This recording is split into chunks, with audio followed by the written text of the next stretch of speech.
بسم اللہ الرحمن الرحیم۔ حضرت سیدہ فاطمۃ الزہرا طیبہ طاہرہ رضی اللہ تعالی عنہا کو نبی پاک صلی اللہ علیہ وسلم نے باغ فدق کیا عطا فرما دیا تھا یا نہیں؟ شیعہ کی بہت ساری عجیب و غریب گفتگو اور غیر مناسب اور جاہلانہ گفتگو یہاں موجود ہے۔ کبھی کہتے ہیں کہ حضرت سیدہ رضی اللہ تعالی عنہا کی وہ وراثت میں ملکیت تھی، وہ بطور وراثت مال ان کو ملنا تھا، اور کبھی کہتے ہیں کہ نبی پاک صلی اللہ علیہ وسلم نے یہ باغ فدق حضرت سیدہ کو ہبہ کر دیا تھا۔ اگر ہبہ کر دیا تھا تو وراثت کا قانون پھر جاری نہیں ہوگا، کیونکہ جب کوئی شخصیت اپنی حیات ظاہری میں ہی کسی کو اپنا مال ہبہ کر دے صحت کے ایام میں، تو اس میں وہ ملکیت ثابت ہو جاتی ہے، اور ملکیت جب ثابت ہو جائے تو پھر وہ جو واہب ہے، جو ہبہ کرنے والا، اس کی ملکیت سے مال نکل جاتا ہے اور موہوب لہو کی ملکیت میں چلا جاتا ہے، لہذا وراثت کا قانون جاری ہونا پھر سمجھ نہیں آتا۔ تو یہاں پر اتنی کنفیوژن ہے، اتنا اضطراب ہے کہ وہ ہبہ کر دیا یا ملکیت دے دیا۔ اگر یہ دو کام تھے تو پھر وراثت میں حصہ طلب کرنا یہ سمجھ سے بالاتر ہے۔ تو یہ دو کنٹرڈکشنز ہیں جو یہاں موجود ہیں۔ دوسری بات یہ ہے جو روایت پیش کی جاتی ہے اس حوالے سے، ہم اس پر بالخصوص آج بات کریں گے۔ وہ روایت در منصور میں فآت ذی القربى حقہ والمسکین وابن السبیل سورہ بنی اسرائیل میں موجود ہے، آیت نمبر 26 ہے، اور اسی طرح وہ حدیث بھی ہے اور وہ روایت موجود ہے مختلف کتابوں میں۔ آپ کے سامنے پہلے اس کا ریفرنس پیش کرتا ہوں۔ سند ہر جگہ ایک ہی ہے۔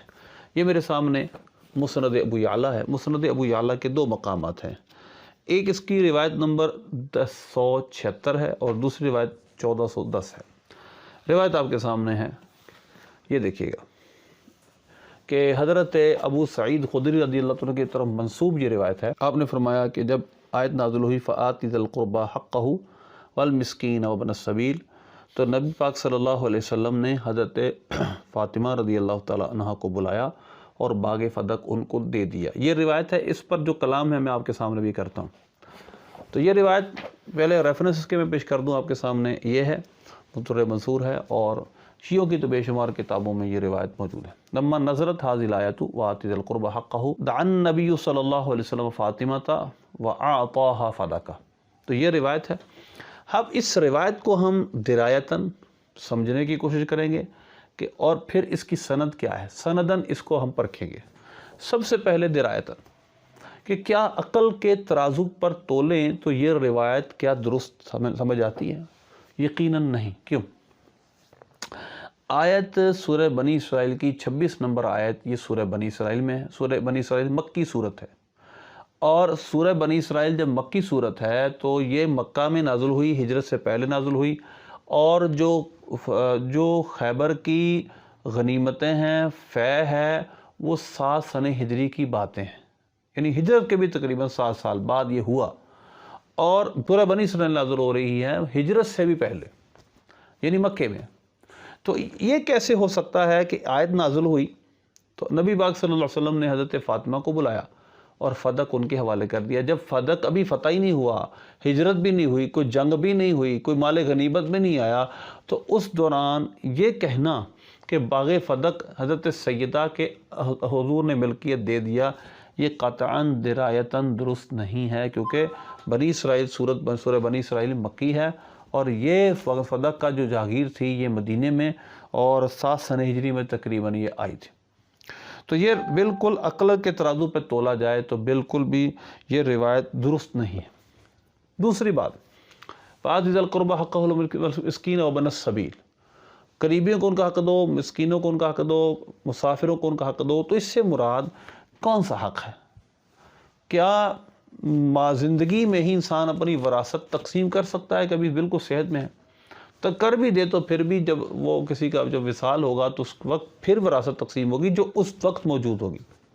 تو لہذا یہاں سے مراد وراثت کا ہے بھی نہیں، یہاں سے مراد ہے جو ان کے حقوق ہیں، جو ان کے خرچے ہیں، جو ان کے خدمت بنتی ہے، کوئی غریب ہے تو اس کی امداد کرنا وغیرہ، یہ یہاں سے مراد ہے، واللہ رسول عالم۔ تو لہذا اس جگہ سورہ بنی اسرائیل کی اس آیت کو بیان کر کے روایت بیان کرنا جو اس جگہ بیان کی جاتی ہے وہ بالکل تاریخی اعتبار سے درست نہیں۔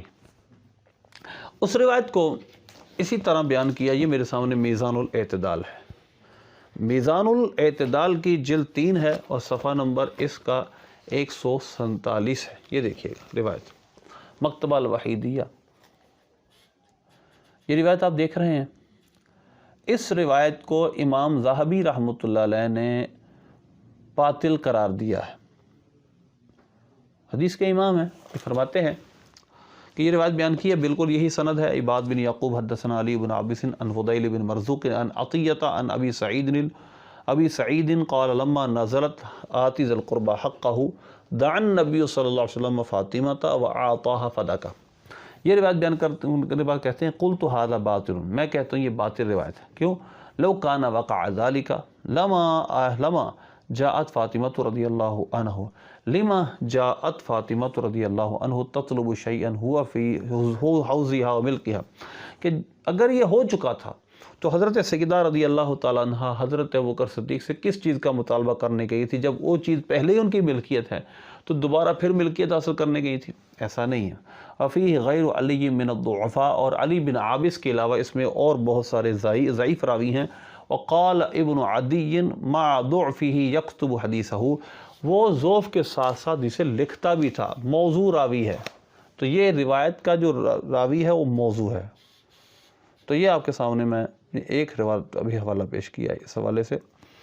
اور دوسری یہ باطل وجہ اس کی کہ اس کا راوی ایک ایسا ہے کہ جو حدیث سے گھڑتا ہے. دوسری بات، اس کی سند آپ پڑھیں، اس کے سند کے اکثر راوی شیعہ ہیں، ضعیف ہیں. حضرت ابو سعید رضی اللہ تعالیٰ عنہ کی طرف یہ روایت منسوخ کی جاتی ہے. بہرحال یہ بھی ایک یہاں بھی بحث ہے کہ یہ حضرت ابو سعید خدری رضی اللہ تعالیٰ عنہ ہیں، یہ ایک شیعہ راوی ہے جس کا نام ابو سعید کنیت تھی. تو یہ ایک الگ بحث ہے، میں اس کو نہیں چھیڑتا، کیونکہ آپ کہیں گے آپ کے اہل سنت کی کتابوں میں مسند بھی اعلیٰ میں بھی مسند ابو سعید خدری رضی اللہ تعالیٰ عنہ کے تحت اس کو لکھا گیا، تو لہذا ہم اس اعتراض کو نہیں چھیڑیں گے جس میں وہ ہم پر پھر اعتراض کریں. ہم بات وہ کریں گے کہ اس کے راوی جو شیعہ ہیں، اور شیعہ راوی جب اپنی اب روایت میں اپنے مذہب کی تائید پیش کریں، ان کی روایت میں ان کے مذہب کی تائید ہو، کوئی بھی اہل بدعہ ہو، کوئی بھی گمراہ ہو، تو ہمارے نزدیک اس کی وہ روایت قابل قبول نہیں ہوتی. اب سنیے کہ اس کے راوی کیا ہیں. پہلے آپ دیکھیں اس کے راوی ہیں جی فضیل عطیہ ابو سعید الخدری، یہ راوی ہیں ہم. اور اسی طرح دوسری سند میں عباد بن یعقوب، اس کے اندر راوی ہے. تو یہ دو راوی ہیں اس جگہ جو روایت کرنے والے ہیں، یعنی جو روایت کرنے والے میں نے آپ کے سامنے اس کی جو سند میں روایت کرنے والے راوی ہیں. نمبر 1، ہم سب سے پہلے اس کی سند میں موجودہ راوی دو راویوں پہ بات کرتے ہیں. نمبر 1، فضیل بن مرزوق. اس روایت کے اندر فضیل بن مرزوق موجود ہے. یہ دیکھیے گا فضیل بن مرزوق، یہ راوی ہے فضیل بن مرزوق. اب اس فضیل بن جو مرزوق راوی ہے، اس کے متعلق یہ میرے سامنے امام ذہبی رحمۃ اللہ علیہ کی میزان الاعتدال ہے. یہ راوی دیکھیے گا، اس کی جلد 3 ہے، صفحہ نمبر 360 ہے. یہ دیکھیے، یہ راوی آپ کے سامنے اس کا تذکرہ موجود ہے، فضیل بن مرزوق الکوفی. اب سنیے گا اس کے بارے میں کیا کہا ہے انہوں نے. وقال نسائی ضعیف، امام نسائی نے فرمایا ضعیف ہے. وقذا ضعفہ عثمان بن سعید، اس کو عثمان بن سعید نے بھی ضعیف کرا دیا. وکان معروف بالتشیع من غیر سب، یہ سب و ستم تو نہیں کرتا تھا لیکن یہ تشیع میں معروف تھا، مشہور شیعہ تھا.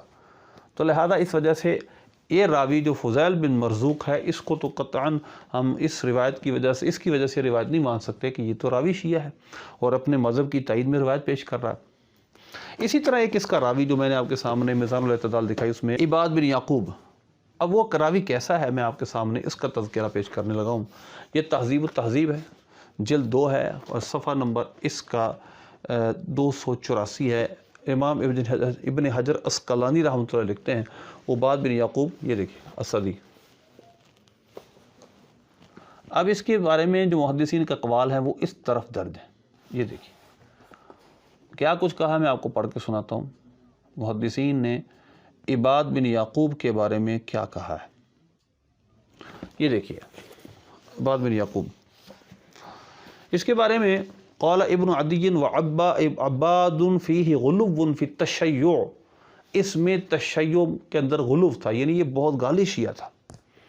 اور اسی طرح قال صالح بن محمد کان یشتم عثمان، یہ حضرت عثمان کو معاذ اللہ برا بلا کہا کرتا تھا، سب کو شتم کرتا تھا، اور معاذ اللہ یہ کہتا تھا اللہ اعدل من ان يدخل طلحة وزبیر الجنۃ لانه بايع عليا ثم قاتله، یہ کہتا تھا معاذ اللہ کہ طلحہ و زبیر اللہ تبارک و تعالیٰ اس سے دور ہے کہ ان کو جنت میں داخل کریں، معاذ اللہ ان کو وہ جنتی نہیں، مطلب یہ ہے کہ ان صحابہ پر یوں تبرہ کیا کرتا تھا۔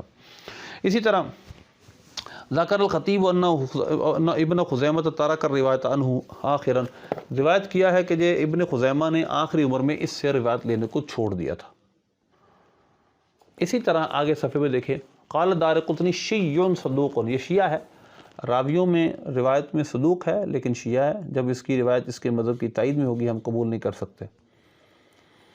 اس طرح آگے دیکھیں، قال ابن رافضی داعیۃ، داعی رافضی تھا، اپنی دعوت دینے والا رافضی تھا رفض کی طرف، مع ذالک یرم ان فاستحقت ترک، یہ اس کا حقدار ہے کہ اس کو ہم ترک کر دیں، اس کو چھوڑ دیا جائے۔